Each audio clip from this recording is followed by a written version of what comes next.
دلوقتي هنتكلم على التسامح المتكامل، وده القسم الثاني من الركن الروحاني.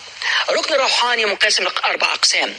أول حاجة فيها الحب، ثاني فيها التسامح المتكامل، ثالث حاجة فيها العطاء غير المشترط، ورابع حاجة فيها التفاؤل المتكامل. هنتكلم عليهم بالتفصيل. فاحنا اتكلمنا عن الحب وتخصصاته، وبعد كده بس هنتكلم على التسامح. لما نيجي نتكلم على التسامح، انت عارف ان معظم الناس مش عارف يسامح. عشان كده قلت لكم المره اللي فاتت ان انا عملت امسيه اسمها قوه الحب والتسامح. ايه السبب؟ ان الناس عارفه انه حرام انه خصم حد اكتر من 3 ايام، ومع ذلك برضه مش عارف يبطل. ايه السبب؟ انت عارف في خلال رحله حياتي ال30 سنه اللي بدأت فيهم أبحاث عميقة سواء في التنمية البشرية أو في دراساتي بدأت تحت الصفر، وياما شفت ناس في حياتي، يعني عارف ناس يكون متدين جدا ومحترم جدا، ولكن لو حصل بينك وبينه أي مشكلة يبقى وحش. عارف إزاي؟ يبقى قلبه أسود جدا، مش عارف يتغاضى عن أي حاجة، مش عارف ينسى، هيتجن. طيب أنت لو مت بالأسلوب ده هتموت إزاي؟ عارف ازاي؟ فتبص تلاقي الانسان لما يكون مش عارف يسامح بيبقى جواه طاقه سلبيه جدا. لو تعرف حاجه عن الطاقه البشريه ما عندكش فكره ان من اسوأ انواع الطاقه عدم التسامح. هتبص نفسك عندك كره داخلي عاوز تنتقم، عمال تخطط عشان تاذي الشخص الاخر. عارف دي الاخر، عارف دي معنى ايه؟ مصيبه كبيره.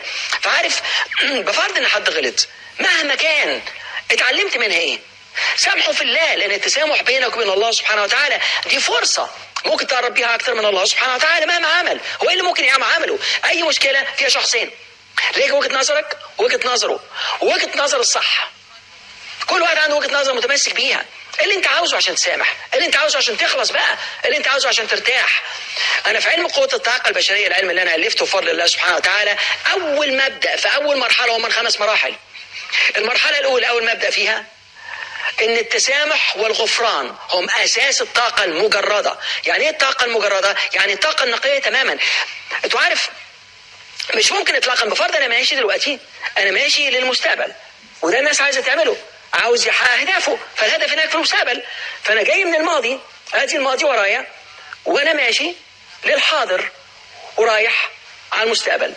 ورايا في ماضي مليان عدم تسامح وغضب من الناس وعدم حب الحاجة ومشاكل مادية ومشاكل معنوية ومشاكل من كل ناحية. فاللي حصل هنا أنا دخلت في دايرة، دي دايرة سلبية من الماضي، رحت واخدها وما تغيرتش، ما حلتهاش، ما قفلتهاش. علشان ما قلتهاش رحت ماشي بيها. أنا جوه الدايرة، كبرت في السن، ولكن في الحكمة لأ، ما اتعلمتش حاجة، وعايز اروح المستقبل عشان احقق اهدافي. مش هتعرف. هتبص تلاقي ان الاهداف دي هتوقفك من وقت للتاني. ايه السبب؟ لانك شايل الماضي ضعيف جدا، الماضي معقد بالنسبه لك لان انت اللي خليته معقد. لكن لو عارف، لو انا عندي الجاكيت دي قلت دي الماضي وانا لابسه من غير ما انضف منه حاجه، من غير ما اتعلم منه حاجه، الجاكيت دي هتوجعني. او ناس تقول لك انا مش عاوز افتكر الماضي، انا هقلع على الماضي. لو انا قلعت الجاكيت يبقى البدله ناقصه. بالعكس، انت عاوز تتعلم من الماضي، عاوز تتعرف على الماضي، عاوز تحوله لواقع ايجابي، وده بنسميها ادراك الواقع في الماضي. لو انت رجعت تاني للماضي هتتصرف بنفس الطريقه؟ يقول لك لا طبعا.